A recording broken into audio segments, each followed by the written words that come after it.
বিকাশবাবুর মতো একটা, উনি কিন্তু শিক্ষিত লোক এবং আমি এতদিন জানতাম উনি খুব সেন্সেবল, কিন্তু বিকাশবাবুর মতো একজন লোক যখন পরোক্ষভাবে প্রচ্ছন্নভাবে এই জিনিসগুলোকে ইনস্টিগেট করছেন, এটা কিন্তু ভাবনার ব্যাপার। আমি তৃণমূলকে কোনোদিনই খুব বিপদ মনে করতাম না, কারণ জানি যে তৃণমূল এটা দুর্বৃত্তদের দল, হ্যাঁ, কোনো আইডিওলজি নেই তাদের, ওটা রাজনীতির দলই না, এটা দুর্বৃত্তদের স্বার্থ রক্ষার জন্য দুর্বৃত্তদের একটা সমষ্টি, এটা হচ্ছে তৃণমূল দল। ও যে কোনো দিন ভেঙে যাবে, ভাগ বাটোয়ারেনি যেমন গ্যাং ওয়ার হয় মরে যায়। আমার বিপদ বা আমি মনে করি অনেক বেশি ভয়ঙ্কর হচ্ছে বাম দল সিপিএম। এদের যারা একটু হাওয়া বাতাস পায় এরা আবার মাথা চাড়া দিয়ে উঠবে। ভালো তৃণমূল বলে কিছু হয় না। তুমি তালিবান ভালো খারাপ হয় সম্ভব? ঈদের নামাজের পর ব্রিগেডে ন্যাশনাল ফ্ল্যাগ উড়েছে, হ্যাঁ, ধর্মীয় পতাকার জায়গায় ন্যাশনাল ফ্ল্যাগ উড়েছে। এবং এই যে 26-এ যে ডিসিশনটা দিল বাংলার মানুষ, সেটা যদি না হতো, ওই ঈদের নামাজ থেকে আমি তোমাকে গ্যারান্টি দিয়ে বলতে পারি এই বছর আইসিসের ফ্ল্যাগ উঠতো। এই যে মমতা ব্যানার্জি একটা হিজাব পরে নিয়ে চলে যাচ্ছেন, এটা কি খুব ভালো দেখায়? সেটা উনি নিজে কি জানেন ওনার ধর্ম কি, চুড়ি টুড়ি ছাড়া? বুলডোজার। তো এটা কতটা প্রয়োজন, যেখানে বামপন্থীরা বলছে যে গরিব মানুষের পেটে লাথি মারা হচ্ছে, সঠিকটা কোনটা? বুঝতে পারছি উত্তরপাড়ার বেআইনি কারবারিদের খুব দিন খারাপ এসে গেছে একবারই, আপনি যা বলছেন। বেআইনি কারবার যাদের মনে বিন্দু মাত্র কিছু এদিক ওদিক করার আছে, সে যেই হোক, তার দিন খারাপ যাবে, আই উইল এনশিওর। আমি বললাম যে আপনার কাছ থেকে যদি কেউ 1 টাকা চায়, আমার নাম্বারও দিয়ে দিলাম, নাম্বারটা লিখুন, বলবেন, আমি নিজে উল্টো লটকিয়ে রাখবো একে। নমস্কার। আজ থেকে ঠিক 2 মাস আগে x NSG commando Shri Dipanjan চক্রবর্তীর সাথে আমার একটি পডকাস্ট রিলিজ করেছিল। সেদিন তিনি জানতেনও না যে ভারতীয় জনতা পার্টির হয়ে তিনি নির্বাচনে লড়বেন।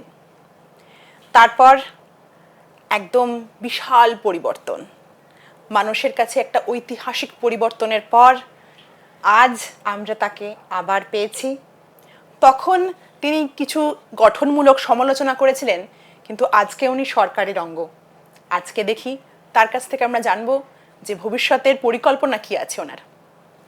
আসুন আমরা স্বাগত জানাচ্ছি শ্রী দীপাঞ্জন চক্রবর্তীকে। নমস্কার স্যার। নমস্কার। 2 মাস আগে আমাদের আগের যে পডকাস্ট হয়েছিল সেখানে আপনি ছিলেন এবং তখন জানতেন না যে আপনি বিধায়ক হবেন, এই নির্বাচনে লড়বেন। আজকে এই পরিবর্তনের বাংলায় কেমন আছেন? এই যে নতুন জীবন, আমার জীবন থেকে খুব 4টে খুব গুরুত্বপূর্ণ জিনিস কেড়ে নিয়েছে। আমি ভয়ঙ্কর গান শুনতে ভালোবাসতাম, ক্লাসিক্যাল মিউজিক, আমি 2 মাস ধরে শুনতে পাইনি। বই ছাড়া আমার একটা দিনও চলতো না, আমি 2 মাস ধরে বই পড়তে পারিনি। আমি ভীষণ রান্না করতে ভালোবাসতাম, আমি 2 মাস ধরে রান্না করতে পারিনি। আমি ভীষণ আড্ডা মারতে ভালোবাসতাম, ব্যাপারটাই ভুলে গেছি। তো আমার পৃথিবীটা বদলে গেছে। এখন সকাল থেকে সন্ধ্যা রাত অবধি মানুষের সমস্যা, মানুষের কত সমস্যা, সেটা সত্যি আমি ভেবে অবাক হয়ে যাই যে কি প্রশাসন কি করে, মানে এতদিন কি করেছে। বা মানুষ হিসাবে যদি বলি, আমি তো দেখেছি এই পুরো প্রচারে মানুষ ভালোবাসা কি জিনিস হয় আমার সত্যি অভিজ্ঞতা ছিল না, আমি ভাবতেই পারি না। মহিলারা, বয়স্ক মহিলারা আমার 2টো হাত ধরে শুধু কাঁদছে, কথা বলতে পারছে না মুখ দিয়ে। আমার আগে যে বিধায়ক ছিলেন কাঞ্চন পাল, তো সেই কাঞ্চন পাল, সে তো নিশ্চয়ই ফোন ওঠাতো না, যে মানুষ ইররেলিভেন্ট, কাঞ্চন নামটা মনে আছে এটাই অনেক। তো ও শুনেছি ও দেখাই পেত না, লোকে ফোন ওঠায় না। তো কি করে, মানে এত ভালোবাসা পেয়ে আমি নির্বাচনে জিতলাম, আমি বিধায়ক হলাম, আমি মানুষের ফোন ওঠাবো না, মানুষের থেকে দূরে থাকবো? আমি জানি না, এটা একটা অদ্ভুত মানসিকতা। এই যে এত ঐতিহাসিক একটা পালা বদল হলো, এর পেছনে অনেক কারণ ছিল। তার মধ্যে এই যে বললেন যে মানুষের কাছে পৌঁছানো, সেটা কিন্তু তারা করতে পারেনি, বা পৌঁছালেও সেই এখন আমরা দেখতে পাচ্ছি একের পর এক বেরোচ্ছে কাটমানি। তারপরে একজন তো কাউন্সিলরের মাঠের মতো থেকে গোটা বস্তা বস্তা টাকা বেরোচ্ছে। তো এইভাবেই দীর্ঘদিন ধরে একটা মানে করাপ্ট একটা সরকার চলে এসেছিল। আমাদের লাস্ট পডকাস্টে বলেছিলেন যে আপনি লড়াই করেছিলেন হাফিজ সাইদদের সাথে, এবং এখানেও একটা নীল সাদা শাড়ি পরিহিতা আতঙ্ক সৃষ্টিকারী মহিলা, তার বিরুদ্ধে লড়াই করবেন এবং সেই লড়াই করে আপনি জিতেওছেন। তো এই যে একটা জিহাদি শক্তি প্রায় কায়েম হয়ে গেছিল পশ্চিমবঙ্গে, এটা এখন এখন আপনি কি দেখছেন? এখন নতুন সিনারিওটা কি আছে? না দেখো, আমি একটা কথা বলি, মানে এটা খুব টেকনিক্যাল কথা। তো টেকনিক্যাল কথা কেন আমি তো বলি, আমি 10% পলিটিশিয়ান, 90% তো ফৌজি, এজেন্সির লোক বা এনএসজির লোক। ওই হিসাবে আমি বলি, আমি বিশ্বাস করি যে এই যে শুরু হয়েছে বর্ডার প্রোটেকশন, এই যে শুরু হয়েছে যে ডিটেক্ট ডিপোর্ট, এটা একটা পার্ট, কিন্তু এতেই আমাদের খুব খুশি হওয়ার কারণ নেই। কারণ যে বিষবৃক্ষ তৈরি হয়েছে 10 বছর ধরে, 15 বছর ধরে, সিপিএম আমল থেকেই, সেটা একটা চূড়ান্ত গতি পেয়েছে প্রাক্তন বিধায়িকার আমলে। কিন্তু এই যে বিষবৃক্ষগুলো, যে স্লিপার সেল, লোকে এটা সম্পর্কে আইডিয়াটা কম। স্লিপার সেল বা যেটাকে আমরা বলি ওভার দ্য গ্রাউন্ড ওয়ার্কার, এরা যারা তোমাকে এই যে ওভার দ্য গ্রাউন্ড ওয়ার্কার, যেটা কাশ্মীরে আমরা দেখেছি, এবং কাশ্মীরে কি করেছিল, ওভার দ্য গ্রাউন্ড ওয়ার্কারকে শেষ করেছে, নির্মূল করেছে। এই স্লিপার সেলগুলোকে ডিটেক্ট করেছে, সঙ্গে সঙ্গে ডিরেডিকালাইজেশন শুরু করেছে। কারণ এই যে জিহাদ, যে এটা ক্যান্সার, এটাকে একটা সাইড দিয়ে মারা যায় না, it's not one dimensional, it's multi dimensional. এটাকে নির্মূল করতে গেলে, বাংলা থেকে জিহাদকে নির্মূল করতে গেলে, আমি বিশ্বাস করি যদি আজকে থেকেই আমরা প্রচণ্ড ফোকাস হয়ে কাজ করি এবং সমস্ত লেয়ারগুলো মেনটেন করে টেকনিক্যালি, তাহলেও 5 বছর লাগবে। আচ্ছা, কারণ তুমি তো বুঝতে পারছো না স্লিপার সেলটা কে, তারা তো লুকিয়ে থাকছে। যতক্ষণ সে বড় অপরাধ না করছে বা বড় কিছু ঘটনা জড়িয়ে না পড়ছে, ততক্ষণ স্লিপার সেলকে আইডেন্টিফাই করা যায় না। আপনি আগেবারে বলেছিলেন যে একটা কন্ডিউসিভ এনভায়রনমেন্ট পেলে পরে ওরা মাথা চাড়া দিয়ে ওঠে, যেটা উঠেছিল। এক্স্যাক্টলি, যেটা আমি বলতাম যে জমা জলে মশার লার্ভা হয়। আমি দুটো মশার পেছনে দৌড়ালাম, মেরেও দিলাম, বা লাভটা কি?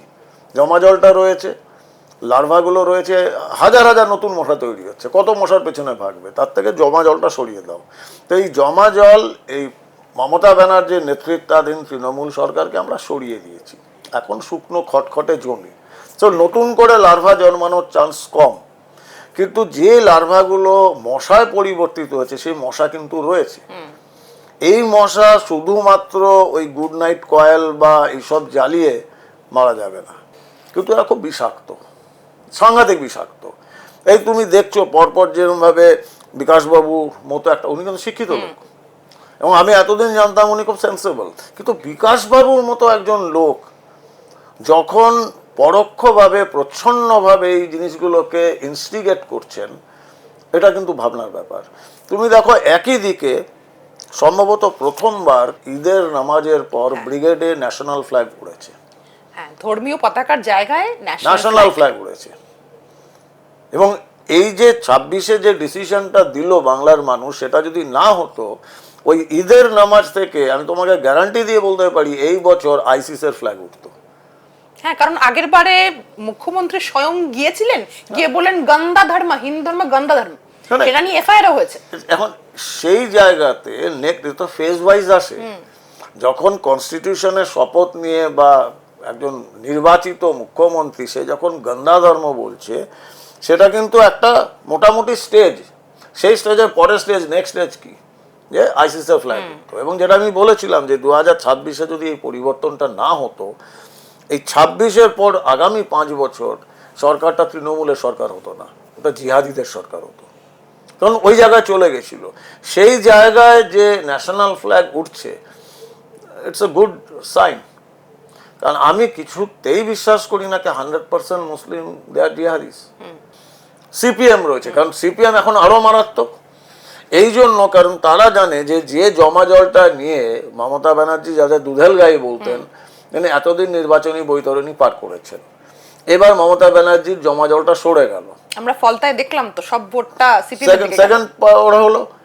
তো সিপিএম এখন ওই জমা জলটা টানতে শুরু করবে, এবার ওই জমা জলের মধ্যে যাতে কোনো মশা আসেই নাই আসে, তার জন্য আমাদের ডিডালিগেশন করতে হয়। এইবার আমি প্রথম দেখলাম 47 সালের পর থেকে না বাংলায় ওই রাষ্ট্রবাদের ধারণাটা অনেকটা উইক, বিশেষ করে গত 50-60 বছরে।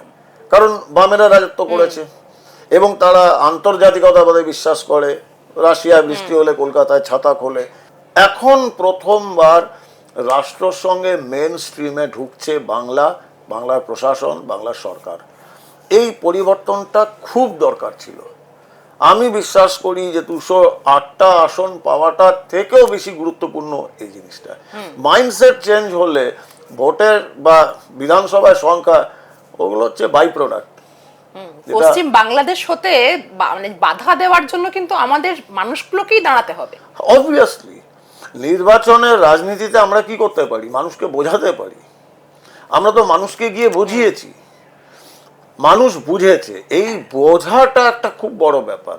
এবং আমরা কিন্তু এবার হোল হার্টেডলি মানুষকে বুঝিয়েছি যে হিন্দু সনাতনী সমাজ কোথায় বিপর্যস্ত, কোথায় আক্রমণের সামনে, রাষ্ট্রবাদ কোথায় আক্রমণের সামনে। তারপরে তুমি যদি শুধু ওইটাই ফোকাস করো যে লক্ষ্মীর ভাণ্ডার নয় অন্নপূর্ণা ভাণ্ডার, স্বাস্থ্যসাথী নয় আয়ুষ্মান ভারত, এগুলো দরকার।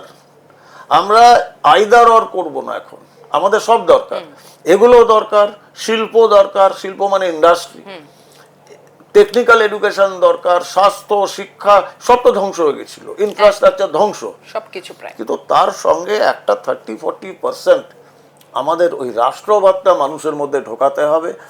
গ্রামে গঞ্জে বাচ্চাদের মধ্যে এই যে বন্দে মাতরম যে গাওয়া স্কুলে গাওয়ানো বাধ্যতামূলক করা হয়েছে। এটা না, ব্যাপারটা হচ্ছে যে স্বাধীনতার 80 বছর পরে, 78 বছর পরে একটা স্বাধীন রাষ্ট্রের একটা রাজ্যে কেন বাধ্যতামূলক করতে হবে?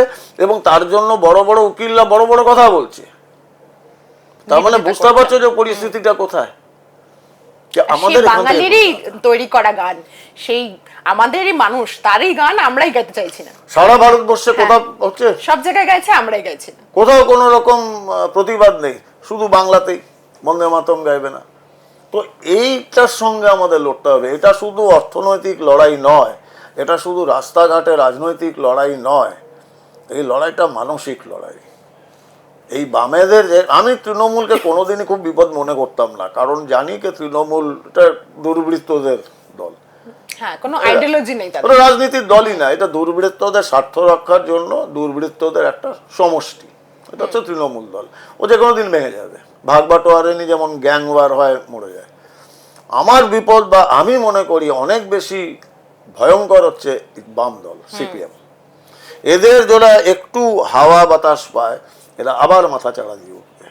এই যে ঘুণ পোকার মতো সিস্টেমে ঢুকে গেছে এই বিচ্ছিন্নতাবাদ, এইটা অ্যাড্রেস করতে আমাদের প্রেজেন্ট যে আমাদের মাননীয় সিএম শুভেন্দু অধিকারী মহাশয়, ওনার একটা বড় একটা যোগদান, মানে বড় একটা ওনার হাত রয়েছে, আমি যেটা বুঝতে পারছি। আপনার কি মনে হয় যে কালকে আমরা এটা দেখলাম যে যেখানে প্রতি বছর ঈদের দিন রেড রোডে মাথায় হিজাব পরে মুখ্যমন্ত্রী ভোট ব্যাংক গোছান, সেখানে আমাদের মুখ্যমন্ত্রী কি করলেন?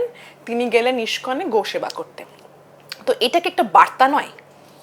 দেখো ব্যাপারটা কি বলতো, there is a sharp difference between a politician and a statesman. A politician always thinks for the next election, and a statesman, he or she always thinks for the next generation.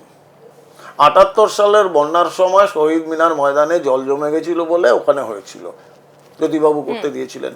তারপরই CPM এর নেতারা বুঝে গেল, বাহ এটা তো বেশ ভালো জিনিস। এটা একটা মৌলবাদীদের বা সংখ্যালঘু মৌলবাদী, আমি শুধু মৌলবাদী সংখ্যালঘু বলছি না, সংখ্যালঘুদের মধ্যে যারা মৌলবাদী তাদের জন্য একটা শো অফ স্ট্রেংথ হয়ে গেল যে কলকাতার একটা বড় রাস্তা, সেটা রাস্তা আটকে আমরা এগুলোর পেছনে কিন্তু অনেক বুদ্ধি করে এবং সেটাকে সিপিএমও কাজে লাগিয়েছে। আর যে সো কল ইসলামের ধ্বজাধারী কিছু লোক রয়েছে মৌলবাদী, তারাও কাজে লাগিয়েছে। এটা শুভেন্দুবাবু কিন্তু বলেছেন না, এটা চলবে না। এবং এটাই কিন্তু একটা রাষ্ট্রনেতার লক্ষ্য। নাহলে তো উনি বলতে পারতেন না ঠিক আছে করো, কে বলেছে আমরা মুসলিম বিরোধী? এটা মুসলিম বিরোধিতা কোনো ব্যাপারই আসছে না। আপনি তো নামাজ পড়ছেন, কোনো সমস্যা হয়নি। তো এটা খুব ভালো। সেকেন্ড, দেখো ইসকনের আমার কি অধিকার নেই আমি আমার ঈশ্বরের কাছে ভগবানের কাছে যাব? আমাকে এই যে মমতা ব্যানার্জি একটা হিজাব পরে নিয়ে চলে যাচ্ছেন, এটা কি খুব ভালো দেখায়? সেটা উনি নিজে কি জানেন ওনার ধর্ম কি, চুড়ি টুড়ি ছাড়া? তো এটা করা মানে তো আপনি মুসলিম ইসলামকে আপনি অপমান করছেন, অসম্মান করছেন। আমার ধর্ম হিন্দু, আমি সনাতনী, আমি গো সেবা করলাম, আমি শ্রীকৃষ্ণের কাছে গেলাম, এটা আমার ধর্ম, আমি গেছি। এটাকে নিয়ে তো বলার কিছু নেই। উনি যেটা ভেবেছেন সেটা করেছেন এবং পরিষ্কার এবং যার যার ধর্ম সে পালন করে করবে, এখানে কেউ বাধা দিচ্ছে না। কিন্তু ওই যে যেটা কেন আমরা বলি ইসলামে তুষ্টিকরণ করতো মমতা, এটা হিজাব পরে চলে যাচ্ছেন, কি উনি আবার মহালয়ার আগে দুর্গা প্রতিমায় চোখ এঁকে দিচ্ছেন, চক্ষুদান করছেন। উনি ভেবেছিলেন এটা হিটলারেরও হয়েছিল এই সিমটমস গুলো, যে উনি ধর্ম, উনি ইতিহাস, উনি রাজনীতি, উনি অর্থনীতি, উনি সব স্যাট করে দেন। এটা হিটলারও তাই ভেবেছিল। হিটলারের পরিণতি ওই হয়েছিল, বাংকারে আত্মহত্যা করতে হয়েছিল। উনি এখন কালীঘাটে ছবি আঁকছেন, আগে কি হবে বলতে পারছি না। এটা হয়, ইতিহাস থেকে এরা শিক্ষা নেয় না। দাদা, সরকার তো নতুন সরকার এক মাসও হয়নি, ইতিমধ্যে বেশ কিছু প্রকল্প হাতে নিয়েছে। তার মধ্যে একটা যেটা আমাদের সবার চোখ এড়াতে পারছে না, সেটা হচ্ছে এই বুলডোজার। তো এটা কতটা প্রয়োজন, যেখানে বামপন্থীরা বলছে যে গরিব মানুষের পেটে লাথি মারা হচ্ছে, সঠিকটা কোনটা? আমি প্রথম উত্তরটা দেবো, দ্বিতীয়টা উত্তর দেবো না, কারণ আমি সিপিএম কে আমি ধর্তব্যের মধ্যেই আনি না। আমরা যুদ্ধ ঘোষণা করেছি, আমাদের মাননীয় মুখ্যমন্ত্রী যুদ্ধ ঘোষণা করেছেন, মাননীয় স্বরাষ্ট্রমন্ত্রী অমিত শাহজি যুদ্ধ ঘোষণা করেছেন, মাননীয় প্রধানমন্ত্রীজি যুদ্ধ ঘোষণা করেছেন। এটা যুদ্ধ, এটা ওয়ার। যুদ্ধটা দুর্বৃত্তায়নের বিরুদ্ধে, যুদ্ধটা দুর্নীতির বিরুদ্ধে, যুদ্ধটা যারা রাষ্ট্রীয় সুরক্ষার বিরুদ্ধে যায় তাদের বিরুদ্ধে। এবং যুদ্ধের একটা খুব গুরুত্বপূর্ণ অংশ হলো সাইকোলজিক্যাল ওয়ারফেয়ার। আমি তোমার মনে যদি ভয়টা ধরিয়ে দিতে পারি, তাহলে কিন্তু আমি অর্ধেক যুদ্ধে জিতে যাব। এবং আমরা সমস্ত রকম ওয়ারের মধ্যে কিন্তু এটা ব্যবহার করি। তো ধরে নাও এই যে বুলডোজারটা, এটা একটা শুভারম্ভ। আমরা এই সাইকোলজিক্যাল ওয়ারফেয়ার, এই যে লড়াইটা, এটা আমরা আমাদের প্রতিদ্বন্দ্বীদের ঘরে পৌঁছে দিচ্ছি। আর সেই প্রতিদ্বন্দ্বীরা হচ্ছে দুর্নীতিপরায়ণ চোরগুলো, তৃণমূলের, সে কাউন্সিলর হোক, সে পৌরসভা চেয়ারম্যান হোক, সে মন্ত্রী হোক, আর সে সেনাপতি বা পিসি হোক। বুলডোজার একটা সাংঘাতিক ভয়, বুলডোজার একটা প্রতীক, বুলডোজার একটা শক্তির প্রতীক, যে শক্তি বলছে যে তোমার তিলে তিলে গড়ে তোলা এই যে অপরাধের সাম্রাজ্য আমরা ভেঙে গুড়িয়ে দিচ্ছি।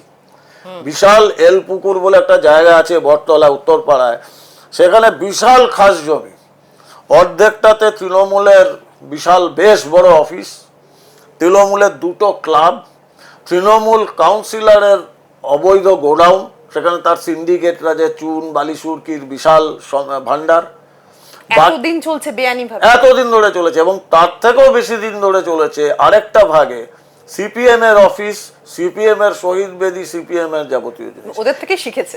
এরা ওই একটা শান্তিপূর্ণ সহাবস্থান। তো এই শান্তিপূর্ণ সহাবস্থান আমরা যখন ভাঙতে শুরু করলাম, তুমি বিলিভ করবে না, আমি তোমাকে বলি, মহিলারা বাড়ি থেকে বেরিয়ে এসে তারা হাততালি দিচ্ছেন, বুলডোজার দিয়ে পার্টি অফিস ভাঙা হচ্ছে তৃণমূলের, উলুধ্বনি দিচ্ছেন, শঙ্খ বাজাচ্ছেন, উৎসবে পরিণত হয়েছে। এক্স্যাক্টলি। কিন্তু এই যে তৃণমূলের যারা এতদিন ধরে নানা রকম আর্থিক সুবিধা পেয়ে এসছে, কাটমানি থেকে আরম্ভ করে এই দুর্নীতি, তারা হঠাৎ করে রং বদল করার চেষ্টা করছে খুব, এবং সেটা তারা মানে যে হোক করে তারা বিজেপিতে ঢোকার চেষ্টা করছে সর্বস্তরে, সমস্ত জায়গাতে। তো এরকম মানুষদেরকে কিভাবে, আপনার কি মনে হয় যে কিভাবে আটকানো সম্ভব বা আটকাবেন কিনা?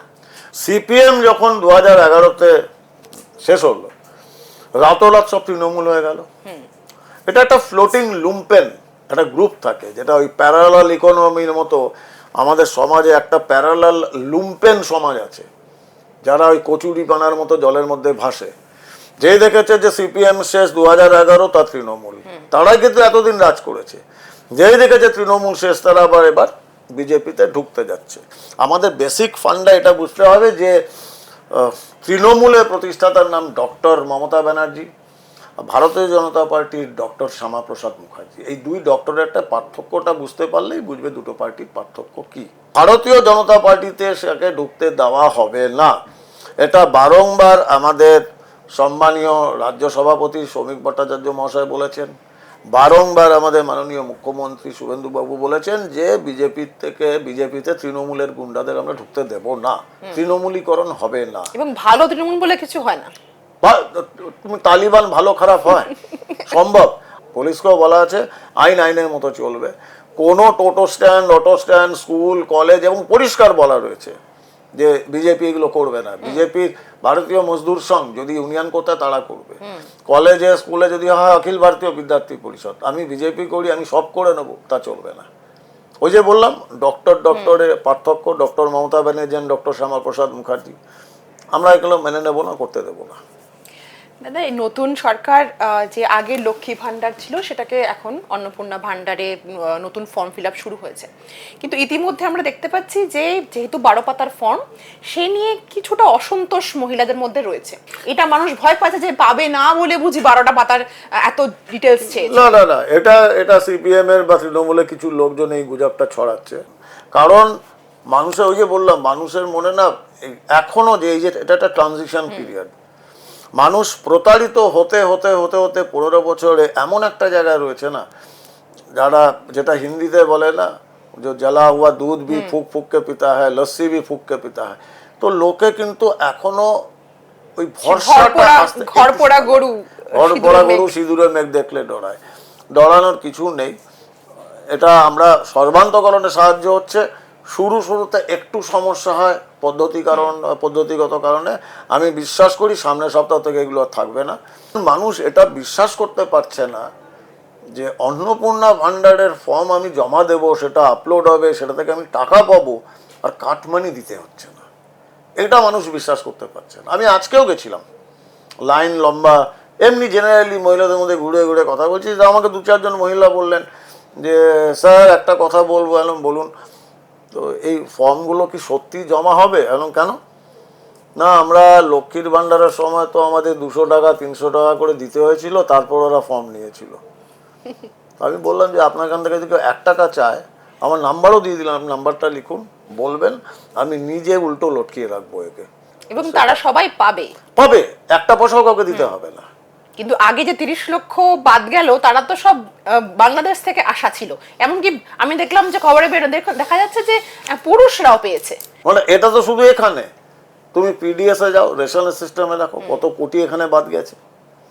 এই দলটা বিধানসভার অ্যাটেন্ডেন্স থেকে শুরু করে লক্ষ্মীর ভান্ডারের টাকা সবকিছুই চুরি করতে অভ্যস্ত। এদের রক্তে, এদের জিনের মধ্যে এই চৌর্যবৃত্তিটা ঢুকে গেছে। আপনি একটা কথা বলেছিলেন, মনে পড়ছে আমার, আপনি বলেছিলেন যে সে সময় যে আইনের শাসন ছিল না, শাসকের আইন ছিল, কিন্তু এখন আপনি সেই শাসকের আইন বাদ দিয়ে আইনের শাসন প্রতিষ্ঠা করতে চেয়েছেন। উত্তরপাড়ার মানুষদের জন্য সেটা এখনো কিছু কি বাস্তবায়িত করা গেছে? উত্তরপাড়া বিধানসভায় মায়েরা ছেলেদের বলছে রাত 8টার মধ্যে বাড়ি ঢুকে পড়, নাহলে বাইরে দীপাঞ্জন ঘুরে বেড়াচ্ছে। কারণ আমি বেশ কিছু জায়গায়, ওখানে একটা সিএ মাঠ বলে আছে, আমি একদিন গেছি, ওখানে মাঠের খেলা তো সব বন্ধ বহুদিন ধরে। রাত 8টা-9টায় ওখানে মদের আড্ডা বসে, গাঁজার আড্ডা বসে। তো আমাকে ঢুকতে দেখি 10-12 জন পালিয়েছে, দুটোকে ধরে রেখেছিলাম, পুলিশকে কল করি, পুলিশ ইমিডিয়েট পৌঁছায়, অ্যারেস্ট করা হয়, বাইকগুলোকে বাজেয়াপ্ত, বাকিদের বাবা মাকে ডেকে, এবং ওটা রেগুলার করছি গঙ্গার ঘাটগুলোতে, পার্কগুলোতে, যেখানে এই আড্ডাগুলো হতো, ড্রাগসের আড্ডায় ঢুকছি। তখন বেসিক মানুষ সব থেকে আগে কি চায়? নিরাপত্তা, নিজের সন্তানের নিরাপত্তা। এবং মানুষ যখন বিপন্ন বোধ করে, আইনে সাহায্য চায়, তখন পুলিশকে তার মানবিক ফেসটা দেখাতে হয়। Nation first, no compromise. আমাদের সেনাপতি মাননীয় মুখ্যমন্ত্রী শুভেন্দুবাবু, আমি বাংলা পার্সপেক্টিভে বলছি, বা ভারতবর্ষের পার্সপেক্টিভে প্রধানমন্ত্রী নরেন্দ্র মোদীজি, ওনারা যেটা ভাবছেন, আমাদের কাজ হচ্ছে এক্সিকিউট করা। আমি এমন কোনো কাজ করিনি বা করব না বা ভাববো না যেটা বাংলার মাননীয় মুখ্যমন্ত্রীর অন্য ডাইরেকশনে আমি যাচ্ছি। হতে পারে না, তাহলে আমি আর্মিতে কেন আছি? সম্ভব নয়।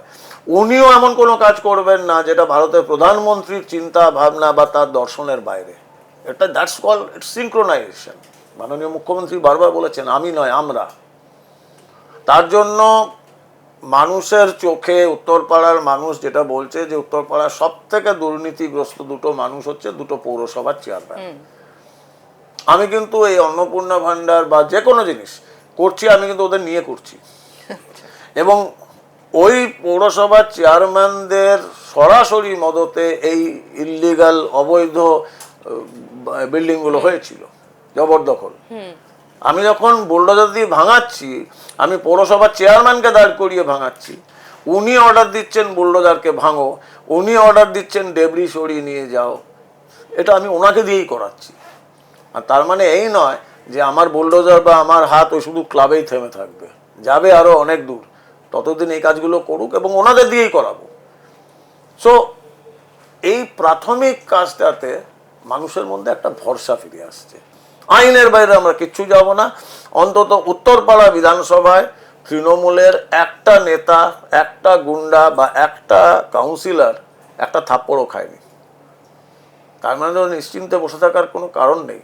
ওরা এদিকেও ঢুকতে দেবো না বিজেপিতে, আর ওদের যত সোর্সগুলো রয়েছে না টাকার, ফুলে ফেপে বেড়ে ওঠার, সব একটা একটা করে কাটছি। বাবু তুমি জানো ওখানে ওই জলাশয়গুলো, ঝিলগুলো রয়েছে, বিশাল বিশাল লেক, মাছ চাষ হয় ওখানে বেআইনিভাবে, কোটি কোটি টাকা। সব এডিএম, আমি ডিএম এর মিটিংয়ে তুলেছি, পরের দিন এডিএম নিজে এসেছেন, এসডিও এসেছেন, পুলিশের সিনিয়র অফিসার এসেছেন, আমি বসেছি। আমরা ওইখানে মাঠে বসে, পুরনো বিড়লা মন্দির আছে ওইখানে বসে, চারদিকে ঝিল, ওইখানে বসে ডিসিশন হয়েছে। সেদিনই সব সিল করে দেওয়া হয়েছে, মাইকিং হয়েছে, প্যাম্পলেট গেছে, সবগুলোতে বোর্ড বসেছে যে জলে নামলে এবার অ্যারেস্ট করা হবে। সব বন্ধ হয়ে গেছে 10 দিন ধরে। এবার এগুলো আমরা টেন্ডার প্রসেসে নিয়ে যাচ্ছি, যাতে মাছ চাষ হোক, কিন্তু প্রতিটা টাকা সরকারের ট্রেজারিতে যাবে। এগুলো আমরা আবার শুরু করেছি। যা বুঝতে পারছি উত্তরপাড়ার বেআইনি কারবারিদের খুব দিন খারাপ এসে গেছে একবারই, আপনি যা বলছেন। বেআইনি কারবার যাদের মনে বিন্দু মাত্র কিছু এদিক ওদিক করার আছে, সে যেই হোক, তার দিন খারাপ যাবে। অ্যান্ড আই উইল এনশিওর, কারণ তার জন্যই মানুষ আমায় ভোট দিয়েছেন, তার জন্যই মানুষ নরেন্দ্র মোদীজির মুখটা দেখেছেন, অমিত শাহজিকে দেখেছেন, মাননীয় মুখ্যমন্ত্রীকে দেখেছেন, সেই ভরসাটা আমাদের দিয়েছে। I have nothing to lose. Zero tolerance. Zero tolerance, there I am dictator. আইন মেনে ডিক্টেটরশিপ চালাবো, ওখানে কম্প্রোমাইজের জায়গা নেই, সময় দেওয়ার জায়গা নেই। আর ওই আমি যদি এদের সহানুভূতি দেখাই, আমি সাধারণ মানুষকে কী দেবো? আমাদের এখানে তো 2-3টে রত্ন আছে যারা হাজার হাজার কোটি টাকা কামিয়েছে। বাট আই উইল এনশিওর ওদের হাতে বাটি ধরিয়ে আবার উত্তরপাড়া রেলওয়ে স্টেশনে বসাবো, আজ না হয় কাল। অনেক ধন্যবাদ দীপাঞ্জন দা, আজকে অনেকটা সময় দিলেন এবং দারুণ কিছু কথা শুনলাম এবং আশা বুক বাঁধছি যে এবার কিছু পরিবর্তন তো আমরা দেখতে পাচ্ছিলামই, আরও দেখতে পাবো, আরও শুরু হয়ে গেছে। হ্যাঁ, এ তো আব লড়াই হ্যায়, আগে আব লড়াই হ্যায়, লড়বো আর জিতবো। Thank you.